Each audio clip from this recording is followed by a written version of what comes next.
माँ जी, 500 रुपए की पत्ती आपने सब्जी और फलों में ही उड़ा दी। आपको पैसे दे देकर थक गई हूँ मैं। पापा जी और आपको तो बस पैसा उड़ाने का मौका मिलना चाहिए। कभी बहुत सारे फल ले आते हो तो कभी खाने पीने का बहुत सारा सामान। मैं और मेरा पति कितनी मेहनत करते हैं ऑफिस में, तब जाकर ये सारा सामान आप ला पाती हैं। आप मेरे बच्चों के लिए मुझसे ज़्यादा चीज़ें आप लोग ले आते हो। इतनी फिजूल खर्ची करने की क्या ज़रूरत है? कीर्ति अपनी सास लाजवंती जी से गुस्से में बोली। लाजवंती जी बोले, बहू साहब, तुम नहीं जानती कि फल और सब्जियां कितनी महंगी हो गई है। 20 या 30 रुपए पाव से नीचे कोई सब्जी नहीं मिल रही और फल भी बहुत महंगे हो गए हैं। और रही बात पैसे उड़ाने की, तो मैं और तुम्हारे पापा जी ही नहीं रहते इस घर में जो सारा सामान खा जाते हैं। तुम बेटा रौनक और तुम्हारे 2 बच्चे निकुंज और पूर्वी भी इस घर में रहते हैं। यह सारी फल और सब्जियां घर में रहने वाले प्रत्येक सदस्य के लिए आती हैं, मगर तुम्हें सिर्फ मेरा और तुम्हारे ससुर का खाना ही नजर आता है। जब भी मैं और तुम्हारे पापा जी घर में कोई भी खाने पीने की वस्तु लाते हैं तो वह सभी के लिए होती है। और तुम तो अच्छे से जानते हो कि निकुंज और पूर्वी को फल कितने ज़्यादा पसंद है, इसलिए मैं रोज़ 2 प्रकार के फल ज़रूर लाती हूँ। बहू, तुम और रौनक तो पूरा समय ऑफिस में रहते हो। तुम्हारे बच्चों को जो भी चाहिए होता है वे मुझे और उनके दादाजी से कह सकते हैं, इसलिए हम उनके लिए कुछ ना कुछ लाते रहते हैं जिसे तुम फिजूल खर्ची का नाम दे रही हो। बहू, वह हमारा बच्चों के लिए प्यार है। कीर्ति बोली, माँ जी, आपको मेरे बच्चों पर इतना प्यार लुटाने की कोई ज़रूरत नहीं है। पैसे पेड़ पर नहीं लगते। बच्चे तो खाने पीने की जिद करते रहते हैं। इसका मतलब यह नहीं कि आप 500 की पत्ती यूं ही मार्केट में उड़ा देंगी। और पापा जी को भी आजकल आप बहुत फल खिला रही हैं। अब उनकी उम्र हो चली है, इसलिए छोटी मोटी बीमारी तो लगी ही रहेगी। आगे से 500 की पत्ती खर्च करने के लिए पहले थोड़ा ध्यान दीजिएगा। वैसे मैं एक काम करती हूँ, कल से मैं आपको हिसाब से पैसे दिया करूँगी ताकि आप यूँ फिजूल खर्ची ना करें। बहू के मुंह में कटु वचन सुनकर लाजवंती जी की आंखों में आंसू आ गए। वे चुपचाप सारी सब्जियां और फल लेकर रसोई में आ गई और शाम के खाने की तैयारी में लग गई। पति रामलाल जी की भी तबीयत सही नहीं रहती थी आजकल, जिसकी वजह से उन्हें खाना खाने का मन नहीं करता था।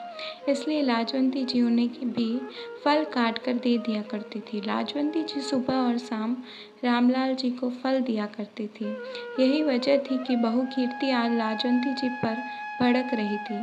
रामलाल जी भी फल बड़े चाव से खा लिया करते थे क्योंकि उन्हें खाना खाने की इच्छा नहीं होती थी। जब से रामलाल जी रिटायर्ड हुए थे, बेटा रौनक और बहू कीर्ति लाजवंती जी और रामलाल जी को हर बात में टोकने लगे थे। यहाँ तक कि घर की ज़रूरत की चीज़ें जैसे सब्जी और फलों के पैसे का भी हिसाब रखने लगे थे, जबकि दोनों वृद्ध पूरे घर परिवार के लिए सारा सामान लाते थे। कीर्ति खुद भले बच्चों और अपने लिए कभी भी पिज़्ज़ा, बर्गर जैसी अपौष्टिक चीज़ें ऑर्डर कर देती, तब उसे फिजूल खर्ची महसूस नहीं होती, मगर सास ससुर की लाई गई पौष्टिक चीज़ें भी कीर्ति को फिजूल खर्ची लगती। और जब से रामलाल जी की तबीयत खराब हुई थी, तब से कीर्ति ने ज़्यादा ही रोक टोक करना शुरू कर दिया था, क्योंकि रामलाल जी के पीछे जो दवाइयों का खर्च हो रहा था वह भी कीर्ति को सहन नहीं हो रहा था। लाजवंती जी को अभी थोड़े समय पहले की बात याद आ गई, जब रामलाल जी का बड़ा मन था कि वे और लाजवंती जी तीर्थ यात्रा में जा रहे लोगों के साथ तीर्थ यात्रा करने जाना चाहते थे। उनके सारे वृद्ध दोस्त अपनी पत्नियों के साथ जा रहे थे। जब घर आकर रामलाल जी ने रौनक से अपने और लाजवंती जी की तीर्थ यात्रा में जाने के लिए पैसे मांगे, तब रौनक बोला, क्या बाबूजी, एक जन के 15,000 रुपये मतलब 30,000। मैं अभी आप लोगों को इतना पैसा नहीं दे पाऊंगा। आखिर मेरे अपने और बच्चों के भी खर्च मेरे सामने पड़े हैं। कीर्ति गुस्से में बोली, बाबूजी, अब इस उम्र में क्या आप लोगों को घूमने जाने की पड़ी है? चुपचाप घर में बैठिए और यहाँ बगल में मंदिर ही हुआ आइए। तीर्थ यात्रा में जाकर इतना खर्च करने की क्या ज़रूरत है? भगवान तो सब जगह एक ही होते हैं। रामलाल जी और लाजवंती जी की पूरी जवानी बच्चों को पढ़ाने लिखाने और जिम्मेदारियां निभाने में गुजर गई थी। इसलिए रामलाल जी ने सोचा, अब रिटायर हो गया हूँ तो साथ में सारे दोस्त भी हैं, तो तीर्थ यात्रा करना भी आसान रहेगा। मगर बेटे और बहू की ऐसी बात से वे दुखी हो गए थे और मन ही मन घुटने लगे थे। उसके बाद ना वो किसी से ज़्यादा बात करते थे और ना कहीं जाने की बात करते थे।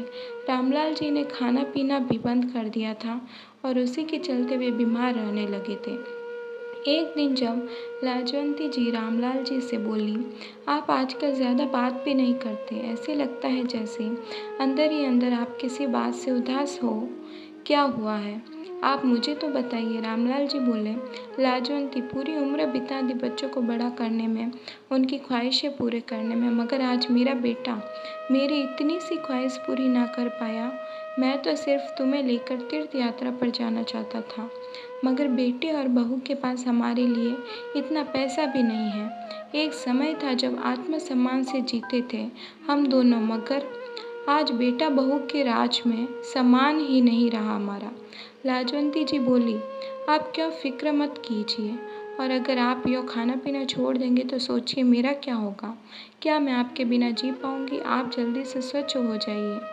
रामलाल जी भी पत्नी की बहुत फिक्र करते थे। उन्होंने फिर से पत्नी के साथ सुबह शाम बाहर टहलना शुरू किया और पोते पोते संग खेलना शुरू किया। लाजवंती जी उनके खाने पीने का खूब ख्याल रखने लगी और रामलाल जी की भी तबीयत में काफ़ी सुधार आ गया। एक दिन बहू कीर्ति ऑफिस से आई तो देखा सास ससुर घर में नहीं थे। फिर रसोई में गई तो उन्होंने देखा कि खाना भी नहीं बना हुआ था। वह रौनक से गुस्से में बोली, तुम्हारे माँ पिताजी के आजकल कुछ ज़्यादा ही पर नहीं निकल आए हैं। रोज़ टहलने जाते हैं, दोनों अपना खुद का इतना ज़्यादा ध्यान देते हैं कि हम दोनों का ध्यान ही नहीं है उन्हें। मम्मी जी ने तो आज खाना भी नहीं बना कर रखा है। वे जानती है हम दोनों थक कर ऑफिस से आते हैं तो आकर मुझसे खाना नहीं बन पाता है। रौनक बोला, यार कीर्ति, अब तुम मुझ पर मत भड़का करो। मम्मी खाना बनाकर नहीं गई है तो उसमें मेरी क्या गलती है? मम्मी को आने दो, फिर मैं उन्हें बोल दूंगा कि खाना हमेशा तैयार करके जाया करो। तुम्हारी बहू दिन भर ऑफिस में काम करती है और तुम खाना भी नहीं बना कर रख सकती। कीर्ति बोली, हाँ वह तो तुम बोल दोगे, मुझे पता है, मगर अभी फ़िलहाल तो कुछ बाहर से ऑर्डर करो, बहुत भूख लग रही है। रौनक बाहर से खाना ऑर्डर करता है। थोड़ी देर में ऑर्डर किया हुआ खाना आ जाता है। रौनक, कीर्ति और दोनों बच्चों खाना लगते हैं। लाजवंती जी और रामलाल जी भी बाहर टहल कर आ चुके होते हैं। उन्हें देखकर रौनक कहता है, आज आप दोनों ने बहुत समय लगा दिया टहल कर आने में। मम्मी, खाना बनाकर जाना चाहिए था आपको। जब देर से आने का इरादा था, हमने हमारे लिए खाना ऑर्डर कर दिया है। पापा को बाहर का खाना खाने की आदत नहीं है तो आप आपका और पापा का खाना घर पर ही बना दीजिएगा। लाजवंती जी बोली, हम भी बाहर से खाना खाकर आए हैं बेटा। कीर्ति बोली, बाहर से क्यों? लाजवंती जी बोली, क्योंकि हमें भी कभी कभी तुम्हारी तरह बाहर से खाना खाने की इच्छा होती है। इच्छाएं तो सभी के मन में होती हैं। बूढ़े हो जाने का मतलब यह नहीं होता कि अब हम लोगों की उम्र नहीं रही या हम अपने शौक छोड़ दें। हाँ, यह बात है और है कि तुम दोनों ने हम दोनों बूढ़ों को किनारे पर कर दिया है। सहसा रौनक और कीर्ति खाना खाते खाते उठ गए और कीर्ति बोली, मम्मी जी, आपके तेवर तो कुछ बदले बदले दिखाई दे रहे हैं। रामलाल जी बोले, हाँ बहू, लाजवंती जी के तेवर मेरी वजह से ही बदले हुए दिखाई दे रहे हैं। अब से हम दोनों तुम लोगों के साथ नहीं रहेंगे। हम लोग हमारे लिए किराए का मकान देखने गए थे जो हमें पसंद आ गया है। कल से ही हम वहाँ रहने जा रहे हैं और बेटा, हम दोनों थोड़े दिनों बाद तीर्थ यात्रा पर भी जा रहे हैं।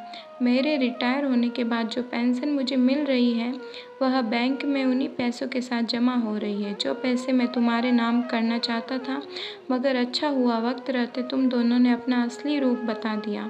मेरे पास बैंक में इतने रुपए तो है ही है कि हम दोनों अपना बुढ़ापा अच्छे से काट सकें। यहाँ तुम दोनों ने तो फल और सब्जियों तक का मोहताज बना दिया। लाजवंती जी बोली, बहू, इतने दिनों से हम दोनों टहलने जा रहे थे, वहाँ पता चला कि बहुत से लोगों को ऑफिस के लिए टिफ़िन की आवश्यकता है तो मैंने उनके टिफ़िन के ऑर्डर भी ले लिए हैं, क्योंकि अभी भी इन बूढ़ी हड्डियों में इतनी ताकत है कि सभी के लिए खाना बना सकती हूँ।